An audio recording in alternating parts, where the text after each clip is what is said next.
Shalom. Mari kita membuka firman Tuhan dari kitab Markus pasal 16 ayat 17 sampai 18. Markus pasal 16 ayat 17 sampai 18. Mari kita baca 1, 2, 3. Tanda-tanda ini akan menyertai orang-orang yang percaya. Mereka akan mengusir setan-setan demi namaku. Mereka akan berbicara dalam bahasa-bahasa yang baru bagi mereka. Mereka akan memegang ular, dan sekalipun mereka minum racun maut, mereka tidak akan mendapat celaka. Mereka akan meletakkan tangannya atas orang sakit, dan orang itu akan sembuh. Firman Tuhan berkata di sini dalam Markus 16 ayat 17 sampai 18. Sebelum Tuhan Yesus naik ke surga, Tuhan Yesus memberikan perintahnya dan juga janjinya. Markus 16 ayat 17 sampai 18, Tuhan Yesus berkata, tanda-tanda ini akan menyertai orang-orang yang percaya. Nah, di sini dikatakan orang-orang percaya, orang-orang yang percaya. Artinya orang-orang yang bisa percaya, ya, percaya kepada Tuhan Yesus, percaya kepada firman-Nya, percaya kepada kuasanya. Nah, maka tanda ini menyertai orang yang percaya, siapapun juga orangnya, ya, atau juga seberapapun umurnya, apakah dia masih kecil, apakah dia remaja, atau dia orang tua, ya, seberapapun umurnya. Dan di sini tidak disebutkan bahwa tanda-tanda ini menyertai pendeta, penginjil, rasul, nabi, dan lain-lain, tapi dikatakan orang yang percaya. Nah, jadi setiap orang yang percaya, ya, firman Tuhan berkata tanda-tanda ini akan menyertai mereka. Tanda-tanda ini akan terjadi dalam kehidupan mereka. Ya, tanda-tanda ini akan bekerja dalam kehidupan mereka. Nah, ada 5 tanda di sini, yaitu yang pertama mengusir setan dengan nama Yesus. Terus kedua, berbicara dalam bahasa-bahasa yang baru. Ketiga adalah memegang ular. Keempat, sekalipun minum racun maut tidak akan mendapat celaka. Kelima, meletakkan tangan atas orang sakit dan orang itu akan sembuh. Amin. Nah, jadi inilah kelima tanda yang menyertai orang yang percaya. Pertama, dia harus percaya kepada Tuhan Yesus. Kedua, dia harus percaya kepada firman Tuhan, percaya kepada perkataan Tuhan, percaya kepada janji Tuhan. Yang ketiga, dia harus percaya kepada kuasa Allah, bahwa kuasa Allah itu bisa melakukan segala sesuatu. Ya, tidak ada yang mustahil, tidak ada yang mustahil bagi orang yang percaya. Markus 9 ayat 23. Nah, Roma 10 ayat 17 dikatakan bahwa iman timbul dari pendengaran, dan pendengaran oleh firman Kristus. Jadi supaya seseorang bisa percaya dan bisa punya iman, pertama kali dia harus mendengarkan firman Tuhan. Ya, sesudah dia mendengarkan firman Tuhan, sesudah dia mendengarkan Injil Kerajaan Surga, maka dia akan punya iman. Ya, dia akan percaya kepada Tuhan dan dia akan bertindak. Nah, dan itulah yang disebut dengan iman. Ya, jadi iman timbul dari pendengaran, dan pendengaran oleh firman Kristus. Roma 10 ayat 17. Nah, jadi di sini salah satu tanda yaitu berbicara dalam bahasa-bahasa yang baru. Ya, setiap orang yang percaya, tidak ada pengecualian. Ya, setiap orang yang percaya, siapapun dia akan berbicara dalam bahasa-bahasa yang baru. Ya, kadang disebut dengan glossolalia, bahasa-bahasa yang baru. Ya,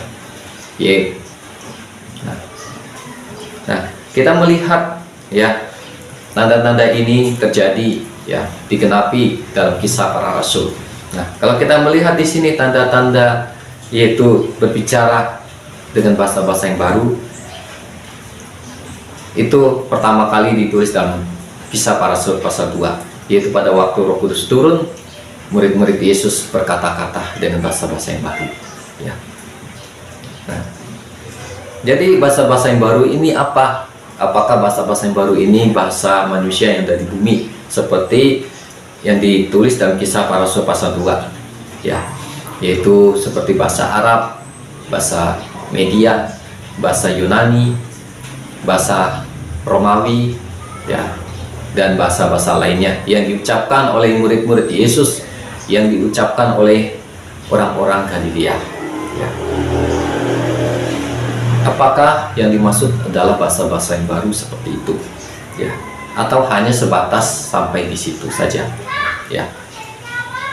Nah, kalau kita melihat di dalam Kisah Para Rasul pasal 10, Kisah Para Rasul pasal 19, itu tidak ditulis lagi bahwa ketika orang-orang yang percaya menerima Roh Kudus atau dibaptis dengan Roh Kudus seperti yang dialami oleh murid-murid Yesus dalam Kisah Para Rasul pasal 2, itu tidak ditulis lagi, yaitu bahasa Jepang atau bahasa Arab atau bahasa Yunani, bahasa Media dan lain-lain. Ya, tidak ditulis bahasa-bahasa baru atau bahasa manusia yang ada di bumi, tapi hanya ditulis bahasa roh. Ya, maka mereka berkata-kata dengan bahasa roh dalam Kisah Para Rasul pasal 10, Kisah Para Rasul pasal 19. Nah, bahasa roh. Jadi bahasa roh dan bahasa lidah itu sama. Ya, sama bahasa roh dan bahasa lidah. Ya, karena Roh Kudus memakai lidah kita untuk ngomong, maka disebut bahasa lidah. Nah, Roh Kudus memakai roh kita untuk berkata-kata dengan lidah kita, disebutnya bahasa roh. Nah, jadi bahasa roh dan bahasa lidah sama, ya, tidak ada bedanya. Ya, kadang-kadang ada timbul pandangan kalau bahasa roh itu seperti begini, bahasa lidah itu seperti begini. Tidak sama, ya. Ibaratnya seperti Yesus, ya. Ada yang memanggil Yesus itu Yesua dengan bahasa Ibrani, bahasa aslinya. Ada yang panggil Yesus dalam bahasa Indonesia. Ada yang orang luar negeri atau orang Amerika atau orang Inggris panggilnya Jesus. Nah, orang Mandarin panggilnya Yesu, ya, sesuai dengan bahasa mereka masing-masing atau dialek mereka masing-masing. Tapi orangnya sama. Ya, jadi bahasa roh dan bahasa lidah itu sama, ya. Ya, cuma hanya penyebutannya, ya. Ada yang sebut bahasa roh, ada yang sebut bahasa lidah. Nah, jadi bahasa-bahasa yang baru di sini yang dimaksudkan di sini, ya, adalah berbicara juga adalah bahasa roh, ya. Nah, jadi bahasa-bahasa baru yang diucapkan oleh murid-murid Yesus, Kisah Para Rasul pasal 2, bahasa Media, bahasa Arab dan lain-lain, itulah adalah bahasa roh, ya. Karena bahasa roh dia bisa bahasa manusia yang ada di bumi seperti tadi, bahasa Media, Arab, Yunani, Romawi dan lain-lain. Dan dia juga bisa bahasa malaikat, ya, yaitu yang ditulis dalam 1 Korintus pasal 13. Sekalipun aku dapat berkata-kata dengan semua bahasa, ya, dengan bahasa malaikat, kata Rasul Paulus, tetapi jika aku tidak mempunyai kasih, aku sama sekali tidak berguna. Nah, jadi tadi bahasa manusia yang pertama, yang kedua adalah bahasa malaikat, ya, itu bahasa surgawi, ya, bahasa makhluk surgawi, bahasa malaikat. Itu bisa, ya, ada bahasa roh yang bisa ke bahasa malaikat. Terus yang ketiga, ada bahasa roh yang tidak dimengerti oleh manusia, ada bahasa roh yang tidak dimengerti oleh malaikat. Itu hanya bahasa roh itu hanya dimengerti oleh Allah. Itu ditulis dalam Roma pasal 8 ayat 6-27 dan 1 Korintus pasal 14 ayat 2. Itu adalah bahasa rahasia. Nah, atau bisa disebut dengan bahasa sandi, bahasa rahasia, ya, yang dirahasiakan. Rahasia artinya dirahasiakan, yang hanya dimengerti oleh Allah untuk menyampaikan suatu pesan-pesan yang dirahasiakan, ya, untuk suatu maksud, rencana atau tujuan yang dirahasiakan, ya, yang Tuhan akan kerjakan, ya. Nah, pokok intinya rahasia. Nah, jadi itulah bahasa roh, ya, di dalam Markus pasal 16 ayat 17. Nah, untuk memahami bahasa roh, ya, kita harus bukan hanya dibaca dan dipelajari, tapi kita juga harus mengalami, yaitu mengalami baptisan Roh Kudus, mengalami bahasa roh, barulah kita bisa mengerti, memahaminya, barulah kita bisa mengajarkannya. Ya, kalau kita hanya sebatas belajar dari Alkitab tentang bahasa roh, tapi kita nggak pernah mendapatkan, nggak pernah mengalami, kemudian kita mengajarkan sama orang, maka kita akan terbatas. Kita boleh disebut belum sepenuhnya mengetahui, Ya, jadi kita harus mengalami, kita harus melakukan, harus mempraktekkan. Sebelumnya kita mempelajarinya, baru bisa. Ya, nah, seperti contoh yang sederhana, kalau seseorang berkata, wah buah durian enak, kata dia, tapi dia belum pernah makan buah durian. Dia cuma hanya mendengar orang bilang, oh kalau buah durian enak. Atau dia melihat orang mengeluarkan uang ya dalam jumlah ratusan ribu atau jutaan hanya untuk makan durian. Nah kemudian dia berpikir ini pasti makanan yang enak. Kalau nggak enak nggak mungkin orang keluar sampai ratusan ribu atau sampai 1 juta untuk membeli buah durian. Pasti ini makanan yang enak ya. Nah kemudian dia mengajar orang-orang, berkata sama orang-orang buah durian itu enak ya, tapi dia belum pernah makan buah durian. Nah itu pasti sesuatu yang lucu ya, sesuatu yang kurang bagus ya. Nah, harusnya dia pernah mengalami sendiri, yaitu dia pernah makan buah durian sendiri. Oh dia pernah mengalami makan, oh ternyata memang enak buah durian. Nah kemudian dia mengajarkan sama orang, dia memberitahu orang-orang bahwa buah durian itu enak. Nah demikian juga bahasa roh pada hari ini ya. Mungkin banyak orang tidak pernah mengalami, ataupun pernah mengalami hanya tidak, istilahnya kalau makan garam itu hanya baru sedikit makan garamnya, bukan banyak makan garam ya, hanya baru sedikit atau mungkin sama sekali belum pernah mengalami, tetapi sudah mengajarkan tentang bahasa roh, bahkan memberikan suatu pengajaran yang salah tentang bahasa roh, bahkan melarang orang itu berbahasa roh ya, kalau berbahasa roh sesat ya. Nah pertanyaannya, orang tersebut sudah pernah mengalami nggak baptisan Roh Kudus, sudah pernah nggak mengalami bahasa roh, sudah pernah menggunakan bahasa roh atau enggak, dan kemudian sudah mendalami firman Tuhan dengan mendalam tidak. Jadi seperti itu ya, terutama di hari-hari akhir zaman banyak orang ingin menjadi pengajar, ingin memberitakan firman Tuhan ya. Itu bagus ya, karena firman Tuhan katakan beritakanlah Injil kepada segala makhluk, ajarilah segala bangsa menjadi muridku. Itu benar, tetapi kita harus belajar firman Tuhan, atau kita harus mendalami firman Tuhan. Kemudian sesudah itu firman Tuhan harus kita lakukan, harus kita praktekkan dalam kehidupan kita. Dan kemudian kita harus bisa mengalami firman Tuhan, janji Tuhan, kuasa Tuhan dalam hidup kita. Baru kita bisa istilahnya lulus ya, baru kita bisa mengajar ya, karena kita sudah melakukan, sudah mengalami, dan sudah mempelajarinya juga ya. Kalau tidak, maka kita bisa salah dalam mengajar, karena kita kurang mempelajarinya, kurang mendalaminya, karena kita juga kurang melakukannya, karena kita juga kurang mengalaminya. Nah demikian ya, ada banyak hal pengajaran tentang bahasa roh di hari-hari ini ya. Nah sekarang kembali ke pertanyaannya, apakah sudah benar-benar mendalami? Terus yang kedua, apakah sudah pernah mengalaminya? Seperti itu. Nah, jadi kita kembali lagi ke sini, yaitu bahasa roh ya. Ya, jadi bahasa roh yang nomor 1 ini adalah bahasa roh untuk semua orang tanpa pengecualian. Nah, kadang-kadang orang bingung dengan bahasa roh, sehingga ada berpendapat nggak usah dapat bahasa roh pun nggak apa-apa, karena itu karunia. Namanya karunia kan nggak semua orang bisa punya. Nah, jadi bahasa roh di sini ada 2 macam yang perlu kita pahami, yaitu ada bahasa roh yang dimaksud dalam Markus 16 ayat 17, itu adalah tanda yang menyertai orang yang percaya. Artinya itu adalah kepunyaan orang yang percaya sama Tuhan, siapapun orangnya. Itulah bahasa roh tanda. Nah, kita akan membahas bahasa roh yang tanda dulu. Apa kegunaan bahasa roh tanda ini? Ya, dia mengucapkan bahasa-bahasa yang baru. Apakah dia harus mengerti bahasa tersebut? Apakah dia harus menafsirkan bahasa tersebut? Nah kita lihat waktu murid-murid Yesus dalam Kisah Palsu pasal 2, ketika mereka ngomong bahasa Arab, mereka ngomong bahasa Media, mereka ngomong bahasa Romawi, mereka ngomong bahasa Yunani, mereka ngomong bahasa-bahasa yang lain. Apakah mereka menafsirkan pada waktu itu?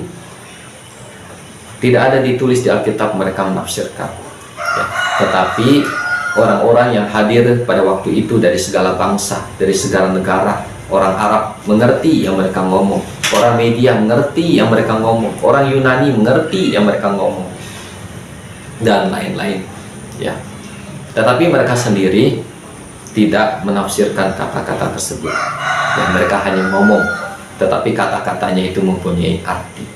Jadi bahasa roh, bahasa-bahasa yang baru itu mempunyai arti, ya, seperti yang dialami oleh murid-murid Yesus, dan memiliki suatu tujuan, suatu kegunaan, ya. Nah, salah satu kegunaannya itu, ya, yang dialami oleh murid-murid Yesus, ya, itu mereka menceritakan tentang perbuatan Tuhan yang ajaib, yang bisa dimengerti oleh bahasa-bahasa dari berbagai orang dari berbagai negara. Nah, jadi bahasa roh di sini yang mempunyai suatu tujuan. Ya, kita akan melihat di dalam Roma pasal 8 ayat 26 sampai 27. Roma pasal 8 ayat 26 sampai 27. Apa kegunaannya?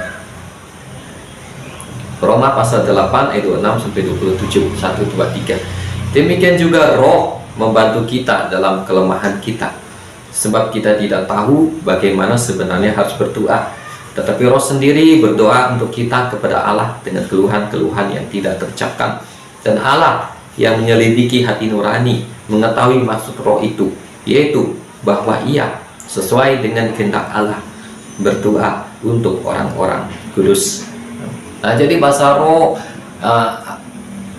dibagi ya secara garis besarnya, secara garis besarnya ada beberapa bagian, ada 3. Salah satunya kegunaan bahasa roh itu adalah untuk berdoa. Ya, Tuhan memberikan bahasa roh untuk berdoa. Ya, seperti yang ditulis dalam Roma 8 ayat 6 sampai 27. Jadi Roh Kudus memakai mulut kita, lidah kita, memakai roh kita, ya, untuk mengucapkan kata-kata yang tidak bisa diucapkan oleh akal budi manusia. Ya, di sini dikatakan keluhan-keluhan yang tidak terucapkan, berbicara sesuatu yang tidak bisa diucapkan, ya, oleh kata-kata manusia. Ya, contoh, ketika seseorang mengalami beban yang berat atau masalah, dia nggak tahu harus ngomong apa. Ini contoh, ya, dia nggak tahu ngomong. Paling dia hanya bilang Tuhan Yesus atau tolong, tapi dia nggak bisa memperincikan, ya, kata-katanya, ya, untuk menjelaskan. Tetapi dengan bahasa roh, maka Roh Kudus memakai mulut orang yang percaya, dia bisa mengucapkan kata-kata tersebut atau keluhan tersebut. Ya, mungkin dia nggak bisa ngomong juga sama sekali. Nah, tetapi dengan bahasa roh bisa diucapkan kata-kata doa, ya, kepada Allah. Nah, jadi itu salah satu kegunaan bahasa roh, membantu dalam doa ketika kita tidak tahu harus ngomong apa. Mungkin ketika ada masalah yang berat, besar, nggak tahu harus ngomong apa, ingin berdoa tetapi nggak tahu harus ngomong apa. Nah, jadi di sini Roh Kudus membantu kita dalam berdoa. Salah satu yang membantu dalam berdoa dengan bahasa roh, dengan bahasa-bahasa yang baru, ya, diucapkan oleh mulut, oleh lidah kita. Jadi bahasa roh ini, ya, itu harus pakai iman. Kita harus punya iman, ya, jadi dia bisa keluar dari mulut kita, ya, nah, kita dengan iman kita, ya. Kemudian kalau kita ingin berhenti, bisa. Kita ingin ngomong bahasa-bahasa sehari-hari atau doa yang bahasa sehari-hari, bisa. Nah, atau kemudian kita ingin bahasa roh lagi, bisa. Nah, jadi seperti itu bahasa roh, ya. Jadi kita bisa menggunakannya, bisa tidak menggunakannya, bisa menggunakannya, bisa tidak menggunakannya. Nah, itu bahasa roh, ya, bukan kita tiba-tiba ngomong gitu, nah, tanpa bisa kita hentikan. Nah, ada juga kejadian-kejadian seperti itu.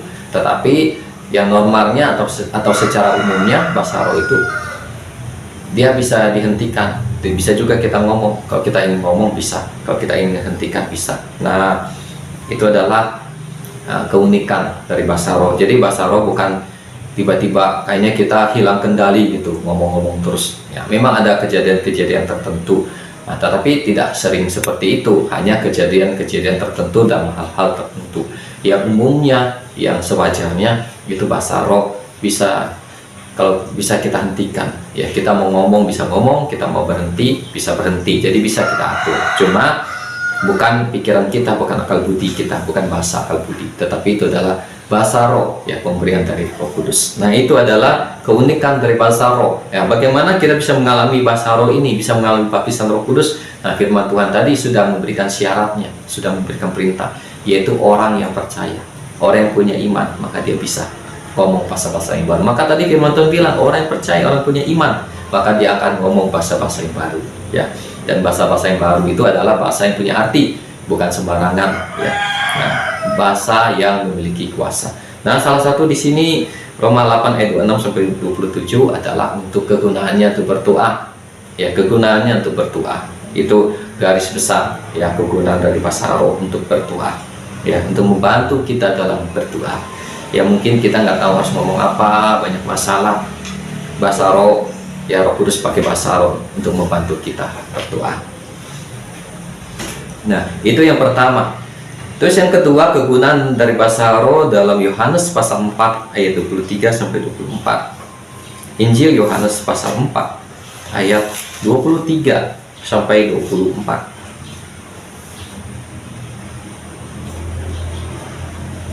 Injil Yohanes pasal 4 ayat 23 sampai 24. Kita akan baca 1, 2, 3. Tetapi saatnya akan datang dan sudah tiba sekarang bahwa penyembah-penyembah benar akan menyembah Bapa dalam roh dan kebenaran, sebab Bapa menghendaki penyembah-penyembah demikian. Allah itu roh, dan barang siapa menyembah Dia harus menyembahnya dalam roh dan kebenaran. Amin. Alkitab berkata Allah itu roh, Tuhan Yesus itu roh, Allah itu roh, Allah Bapa adalah roh, Roh Kudus juga adalah roh. Jadi Allah itu adalah roh. Jadi kalau kita ingin bersekutu dengan Allah, mau menyembah Dia harus menyembah pakai roh. Tidak bisa menyembah pakai tubuh jasmani kita, tubuh fisik kita. Bisa, tetapi belum pas atau belum tempat atau belum sempurna, ya. Atau memakai jiwa kita, akal budi kita bisa, tetapi belum pas, belum tepat, belum sempurna. Tapi yang tepat, yang pas atau yang sempurna adalah harus pakai roh, karena Allah itu roh. Maka kita juga harus menyembah Dia pakai roh atau berhubungan dengan Dia melalui roh atau secara roh. Nah, jadi kegunaan bahasa roh di sini supaya kita bisa menyembah Allah, ya, bisa berhubungan dengan Allah yang adalah roh, ya. Jadi ketika seseorang mengucapkan bahasa-bahasa yang baru, mengucapkan bahasa roh, ya, menyembah pakai bahasa roh, nah, maka dia bisa berhubungan dengan Allah, bisa menyembah Allah yang adalah roh dan kebenaran, kata Alkitab. Nah, jadi yang kedua garis besar, ya, kegunaan bahasa roh adalah untuk menyembah, ya, untuk menyembah Tuhan. Nah, bahasa roh ini juga bisa dipakai untuk menyanyi, ya, bukan hanya menyanyi dengan akal budi kita, lagu-lagu yang kita ketahui atau lagu-lagu yang kita ciptakan dengan pikiran kita atau mazmur, tapi dengan bahasa roh pun kita bisa menyanyi Tuhan, ya, bermazmur sama Tuhan pakai bahasa roh dengan bahasa-bahasa yang baru bisa, ya, asal kalau kita punya iman, kita percaya, kita mau menyanyi, mau bermazmur, ya, dengan bahasa roh bisa. Nah, Roh Kudus akan kasih. Seperti kita juga, kita punya iman, kita mau doa pakai bahasa roh, maka bisa, ya. Nah, intinya harus percaya, harus punya iman, baru bisa. Yang ketiga, garis besar kegunaan bahasa roh, yaitu dalam 1 Korintus pasal 14 ayat 4. 1 Korintus pasal 14 ayat keempat. Kita baca 1, 2, 3. Siapa yang berkata-kata dengan bahasa roh, ia membangun dirinya sendiri, tetapi siapa yang bernubuat, ia membangun jemaat. Amin. Nah, yang ketiga garis besar yang penting kegunaan dari bahasa roh adalah untuk membangun dirinya. Alkitab terjemahan lama Indonesia LAI terjemahan lama menulis membangun imannya, ya. Jadi bahasa roh kegunaannya untuk membangun diri kita, untuk membangun iman kita. Iman adalah sesuatu yang sangat penting, kata Alkitab. Manusia diselamatkan karena iman. Jadi iman sesuatu yang sangat penting, ya. Dikatakan dalam surat Petrus, lawanlah iblis dengan iman yang teguh. Nah, jadi iman itu sesuatu yang sangat penting, sesuatu yang sangat berharga. Dan kitab Lukas dikatakan, kalau anak manusia datang ke dunia, adakah ia mendapati iman di bumi?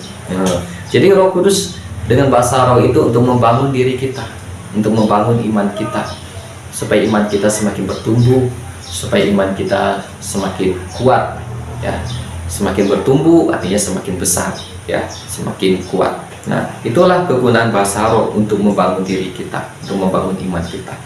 Nah, selain dari arti kata membangun diri kita, artinya juga untuk membangun karunia yang ada di dalam diri kita, ya Tuhan kasih, atau membangun karunia rohani, atau membangun karunia Roh Kudus. Jadi dengan bahasa roh itu akan membangun karunia Tuhan, sehingga karunia Tuhan itu akan bekerja, ya.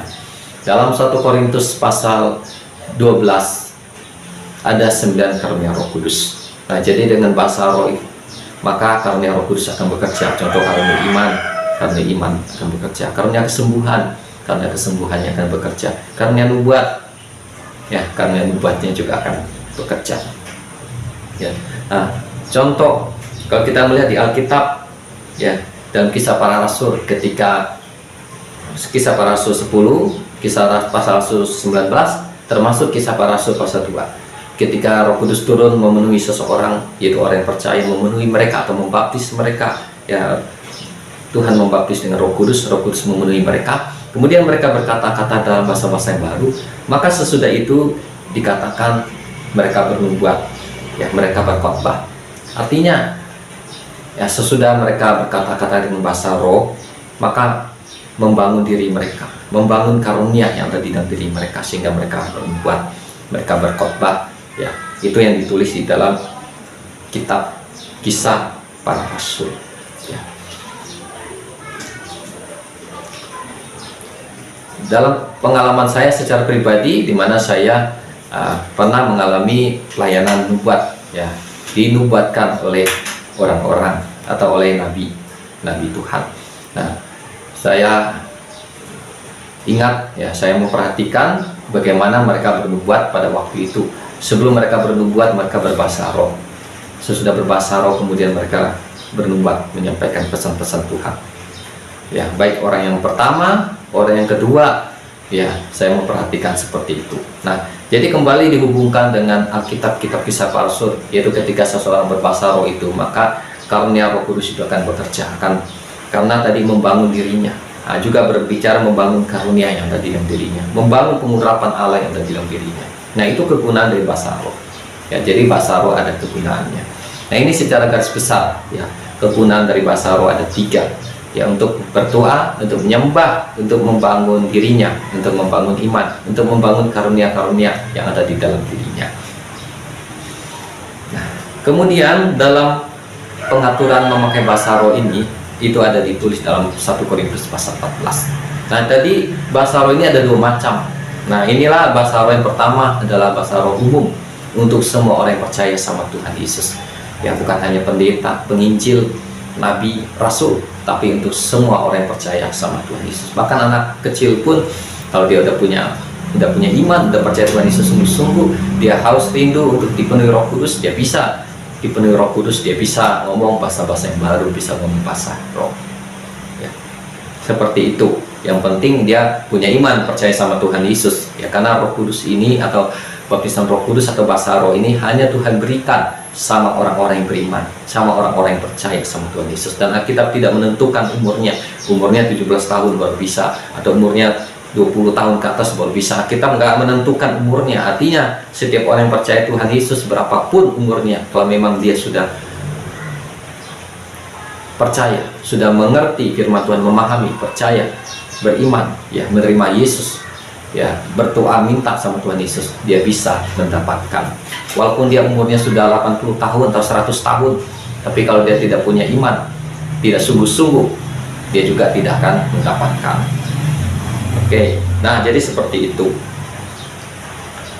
Kemudian kalau kita kembali, ini tadi adalah baptisan Roh Kudus, kita kembali kepada baptisan air, ya. Nah, di Alkitab ini tidak menulis orang yang dibaptis air itu berapa umurnya. Tidak ada ditulis, ya, tidak ada ayat di Alkitab menulis kalau dia dibaptis harus umurnya 17 tahun atau 16 tahun ke atas atau 20 tahun ke atas. Tapi Alkitab menulis kalau orang mau dibaptis syaratnya dia harus percaya Yesus, dia mau bertobat. Nah, itu aja.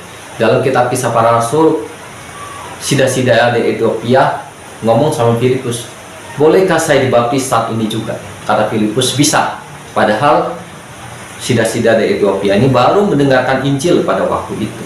Ya, bukannya dia sudah berbulan-bulan mendengarkan Injil, tetapi baru pada saat itu dia mendengarkan Injil tentang Yesus yang diberitakan oleh Filipus. Dia berkata, ya, apakah saya bisa dibaptis? Ya, saat ini juga Filipus berkata, bisa, asal engkau percaya bahwa Yesus adalah anak Allah. Dan sida-sida dari Ethiopia atau pembesar dari Ethiopia, dia berkata, saya percaya bahwa Yesus Kristus adalah anak Allah. Nah, keretanya langsung dihentikan. Pas waktu itu ada air sungai. Langsung Filipus membaptis sida-sida dari Ethiopia. Filipus nggak berkata, nanti kamu harus belajar Alkitab 3 bulan lagi atau 4 bulan lagi. Nggak ada, cuma hanya ketika Filipus hanya berkata, kamu percaya bahwa Yesus adalah anak Allah, dan pembesar ini berkata, saya percaya bahwa Yesus adalah anak Allah. Langsung dibaptis karena dia dari dalam hati dia yang sungguh-sungguh. Jadi orang yang dibaptis ini Alkitab nggak ada menentukan umurnya, hanya syaratnya kalau dia percaya sama Yesus. Kalaupun dia anggap aja umur 9 tahun atau 10 tahun, kalau dia percaya Yesus adalah anak Allah, juru selamat, dia mau dibaptis, dia bisa dibaptis, tidak bisa menghalangi. Karena Alkitab berkata, bahkan Tuhan Yesus bilang, ketika orang tua membawa anak-anak kecil datang kepada Yesus, yang untuk diberkati, untuk ditumpangi tangan, murid-murid Yesus itu musir. Kenapa bawa anak-anak kecil ini mengganggu Yesus? Tapi Yesus berkata, jangan menghalang-halangi orang-orang ini, ya jangan mengusir mereka, karena anak-anak seperti inilah mereka yang akan masuk kerajaan surga. Nah, jadi kalau ada orang mungkin umurnya anggap kita hitung 9 tahun kah atau 10 tahun, dia mau percaya Yesus, dia mau dibaptis, dia percaya Yesus anak Allah, dia mau bertobat. Nggak ada kita bilang, nggak ada, tunggu umurmu 17 tahun, kamu baru 10 tahun, tunggu 7 tahun lagi. Tidak bisa, karena di Alkitab tidak ada tulis, ya.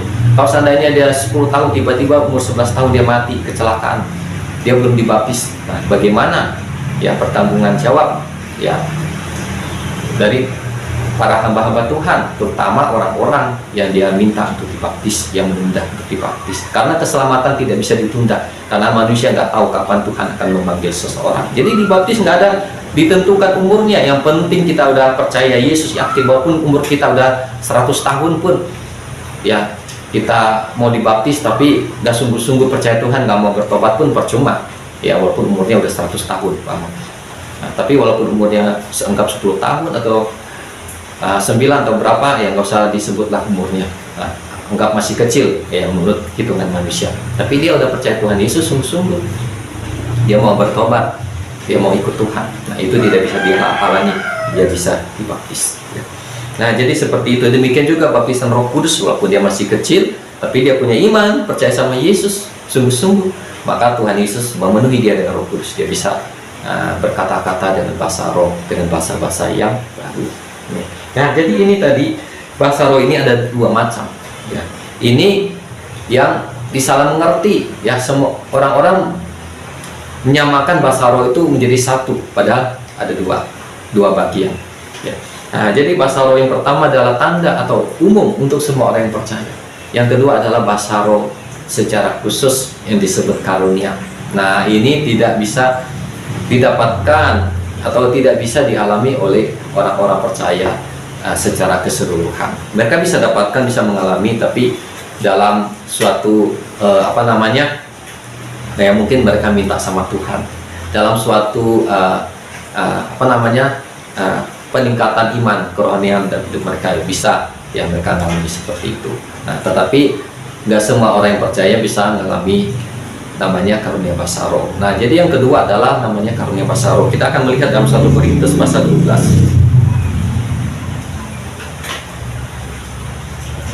1 Korintus pasal 12 ayat 10. 1 Korintus pasal 12 ayat 10, kita akan baca 1, 2, 3. Kepada yang seorang roh memberikan kuasa untuk mengadakan mujizat, dan kepada yang lain yang memberikan karunia untuk penubuhan, dan kepada yang lain lagi yang memberikan karunia untuk membedakan bermacam-macam roh.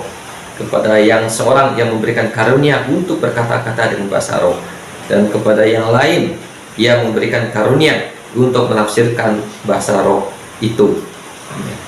Nah, jadi yang kedua adalah karunia bahasa roh. Nah, ini ditempatkan oleh Rasul Paulus ya, firman Tuhan dalam urutan 9 karunia Roh Kudus dalam 1 Korintus pasal 12. Artinya karunia bahasa roh ini tidak bisa dialami oleh semua orang yang percaya sama Tuhan. Inilah yang disebut karunia basaro. Ya, jadi walaupun dia basaro, tapi basaronya beda, yaitu karunia basaro. Ya. Nah, jadi karunia basaro ini yang perlu ditafsirkan. Ya, yang perlu ditafsirkan. Tetapi basaro yang nomor satu tadi, yang tanda yang menyertai orang percaya atau basaro yang umum, ini tidak perlu ditafsirkan. Bahkan ini adalah suatu bahasa rahasia untuk Tuhan. Ya, tidak perlu ditafsirkan. Kita yang diperlukan adalah kita percaya, kita beriman, percaya. Ya, ini adalah bahasa roh pemberian Tuhan dan untuk suatu doa kepada Tuhan dengan suatu maksud tujuan. Oke, nah saya akan menjelaskan tentang bahasa roh ini sebagai bahasa rahasia. Ya, karena tadi dari Roma 8 ayat 26 sampai 27 itu dikatakan tidak ada seorang manusia pun yang mengerti, hanya Allah. Nah, kalau di sini dikatakan tidak ada seorang manusia pun yang mengerti kata-kata itu, termasuk dalam 1 Korintus 14 ayat 2. Berarti orang yang ngomong pun nggak mengerti kata-kata itu. Ya, karena ini memang dirahasiakan. Kalau dia bisa mengerti, maka itu bukan rahasia lagi. Ya, tapi karena dia nggak mengerti, maka itu rahasia. Hanya Allah saja yang mengerti. Ya, yang disampaikan oleh Roh Kudus. Contoh, ya.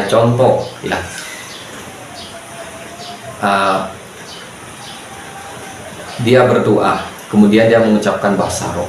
Ya, ternyata bahasa rohnya ini berdoa. Roh Kudus memakai mulut dia mendoakan sama Tuhan, yaitu bahwa 2 hari lagi dia akan dibawa Tuhan untuk memberitakan Injil ke suatu kampung atau suatu daerah. Tapi dia tidak tahu, ya. Dia nggak tahu, dia hanya percaya aja dengan bahasa roh, doa pakai bahasa roh, ya, dengan kegunaan dari bahasa roh, fungsi dari bahasa roh, dengan iman dia hanya doa pakai bahasa roh. Dia hanya melakukan tugasnya. Di dalam kitab Lukas itu dikatakan, ya, kalau kamu sudah menyelesaikan pekerjaanmu, katakanlah, kami hanyalah hamba-hamba yang tidak berguna, yang hanya melakukan apa yang harus kami lakukan. Nah, jadi bahasa roh ini perintah Tuhan. Ya, kita hanya melakukan aja, kita hanya taat saja. Itulah orang beriman. Orang beriman itu contoh seperti Abraham itu taat, disuruh Tuhan pergi dari Ur-Kasdim masuk ke tanah Kanaan, dia taat. Ya, dia nggak banyak ngomong, nggak banyak tanya. Nanti gimana, dapat apa di sana, tempatnya seperti bagaimana, nggak gitu. Disuruh Tuhan dia taat, walaupun dia nggak ngerti tanah Kanaan itu kayak gimana, penduduknya kayak gimana, jahat-jahat kah, seram-seram kah, kuat-kuat kah. Nggak ada, tapi dia hanya taat, disuruh Tuhan berjalan. Nah, jadi bahasa roh ini adalah perintah Tuhan. Karena di dalam Efesus pasal 6 dan Yudas pasal 1 ayat 20 dikatakan berdoalah di dalam roh berbesar. Berdoalah di dalam roh berbesar. Itu berdoa di dalam Roh Kudus. Ya. Nah, jadi dengan tanda yang Tuhan kasih sama orang yang percaya, Tuhan suruh untuk berdoa pakai bahasa roh. Berdoa di dalam roh berbesar. Ya, bukan berdoa pakai akal budi. Nah, itulah doa pakai bahasa roh. Nah, jadi itu perintah Tuhan. Nah, jadi Allah itu mengerti, ya, bahwa 2 hari lagi dia akan pergi ke suatu daerah atau kita sebut suatu kampung atau pedalaman untuk memberitakan Injil. Maka Allah mengerti bahasa tersebut dan menyediakan segala keperluan. Contoh dalam doa itu dikatakan 2 hari lagi saya atau orang ini akan memberitakan Injil dengan bahasa roh itu. Contoh. Nah, dia membutuhkan uang untuk perjalanan, dia membutuhkan cuaca yang bagus dan lain-lainnya. Nah, itu Allah mendengar dan Allah akan menjawab, akan memberikan, membukakan jalan buat dia sehingga dia bisa mendapatkan uang, keperluan-keperluan untuk perjalanan dia, dan memberikan cuaca yang cerah, tidak turun hujan dan lain-lainnya, melindungi dia dari bahaya. Nah, kemudian tiba-tiba mungkin secara mendadak, mungkin di hari kedua tiba-tiba ada orang datang, ayo kita penginjilan hari ini, ada orang yang membutuhkan pelayanan. Secara mendadak, wah hadiah, oke lah, saya pergi. Nah, jadi seperti itu. Itulah ya arti dari kata bahasa rahasia. Ya, karena dalam Injil Yohanes dikatakan bahwa Roh Kudus itu tahu masa depan. Ya, jadi dengan bahasa Roh Kudus berdoa untuk masa depan, untuk hari-hari yang akan datang, untuk masa depan. Tapi kalau manusia nggak tahu. Nah, itu salah satu kegunaannya. Nah, jadi iblis pun tidak tahu dia doa apa gitu. Tapi kalau dia doa 2 hari lagi saya mau penginjilan ini, nah, iblis mendengar, iblis tahu, dan iblis akan menggagalkan rencana dia. Mungkin iblis akan memberikan suatu cuaca yang hujan, ataupun iblis akan menghalangi dia. Dia doa mau pakai motor umpama. Nah, tiba-tiba motornya ada gangguan lah, kerusakan ini, atau tiba-tiba motornya dipinjam orang lah, atau dan lain-lainnya, ya, untuk menghalangi dia. Karena dia ngomong dengan bahasa bukan bahasa rahasia, sehingga bisa diketahui oleh manusia, termasuk bisa diketahui oleh iblis. Nah, itu contoh arti kata bahasa rahasia. Nah, kalau seandainya dia bisa menafsirkan dengan bahasa itu, dia menafsirkan, kemudian dia tulis di kertas. Nah, itu bisa dibaca oleh iblis. Iblis lihat, oh, ternyata ini Tuhannya, ini rencana Tuhan. Ini iblis tahu dan dia akan menggagalkannya, ya, karena dia menafsirkan kemudian dia tulis di kertas. Nah, atau kalau dia menafsirkan dan ditulis di kertas atau di pikiran dia, akal budinya dia tafsirkan, tiba-tiba namanya manusia kan, dia salah ngomong sama orang, 2 hari lagi saya nih Tuhan mau bawa saya ke kampung pelayanan. Nah, ketika dia ngomong ke orang itu, walaupun hanya sedikit kata aja, itu setan tuh ada di mana-mana, kata ketika project itu mendengar, nah ini dia mau. Nah, jadi setan akan menggagalkan gitu. Jadi lebih baik bahasa ini dirahasiakan, kata Alkitab. Gak ada manusia yang bisa tahu, setan gak tahu, malaikat gak tahu, hanya Allah Bapa yang tahu. Yang penting kita percaya bahasa roh ini punya arti, punya kuasa, dan juga bahasa roh ini adalah perintah Tuhan untuk kita doa pakai bahasa roh dalam Efesus pasal 6 dan Yudas pasal 1 ayat 20. Berdoalah dalam roh. Amin. Nah, jadi berdoa dalam roh itu adalah berdoa pakai bahasa roh, itu ditulis dalam 1 Korintus pasal 14. Kalau saya doa pakai akal budi, kata Rasul Paulus, ya, nah, maka itulah bahasa-bahasa sehari-hari. Tapi kalau saya pakai roh, kata Paulus, berdoa, maka keluarlah bahasa roh. Nah, itu ada ditulis dalam 1 Korintus 14. Maka dikatakan berdoa dalam roh, tidak disebut berdoa pakai akal budi, berdoa pakai pikiran, tapi disebut berdoa dalam roh, roh huruf besar. Nah, itulah berbicara doa pakai bahasa roh, ya. Kita kembali ke Roma 8 ayat 26 sampai 27, bahwa roh huruf besar, roh membantu kita dalam firman, yaitu membantu kita dalam berdoa. Nah, membantu dengan apa? Dengan bahasa-bahasa yang baru, dengan bahasa roh. Nah, jadi seperti itu. Nah, kemudian bahasa roh yang kedua adalah karunia. Apa tujuan bahasa roh karunia? Kalau tadi bahasa roh umum atau tanda orang yang menyertai orang yang percaya, ada 3 garis besar, itu untuk berdoa, untuk menyembah, untuk membangun iman. Nah, tetapi karunia bahasa roh apa kegunaannya di sini? Ini bukan untuk berdoa. Nah, jadi ini kebalikannya. Kalau dalam 1 Korintus pasal 12 ayat 10, karunia bahasa roh ini bukan untuk berdoa, bukan untuk berdoa, ya, sama Tuhan. Tetapi karunia-Nya ini adalah untuk menyampaikan pesan-pesan Tuhan, ya, untuk menyampaikan nubuat, ya. Tetapi dalam bentuk kata-kata asing, ya, kata-kata yang bahasa-bahasa yang baru.